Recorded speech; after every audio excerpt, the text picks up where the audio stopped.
In a quiet little town near the mountains, Snowball the white cat looked forward to her favorite time of day, afternoon tea with her beloved Grandma. Grandma, with her silvery hair and warm smile, was getting older but always tried her best to stay healthy.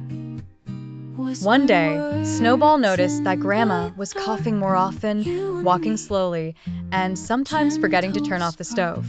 Worried, Snowball decided to help her get back on a healthy track.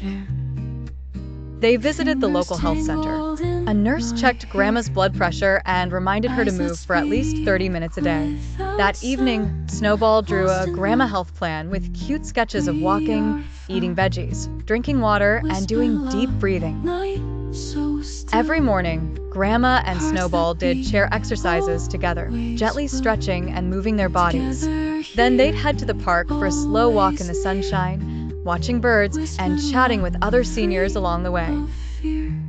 Because Grandma sometimes forgot things, Snowball created a memory box filled with photos, small notes, and reminder cards.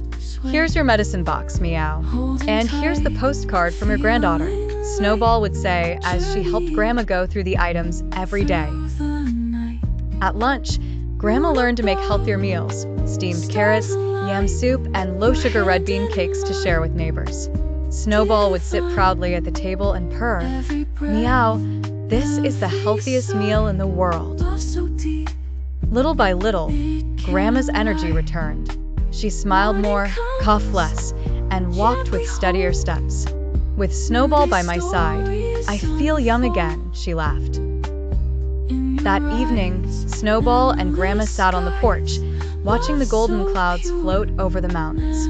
Snowball knew that health wasn't just about food or movement. It was about love, care, and being present for each other every day.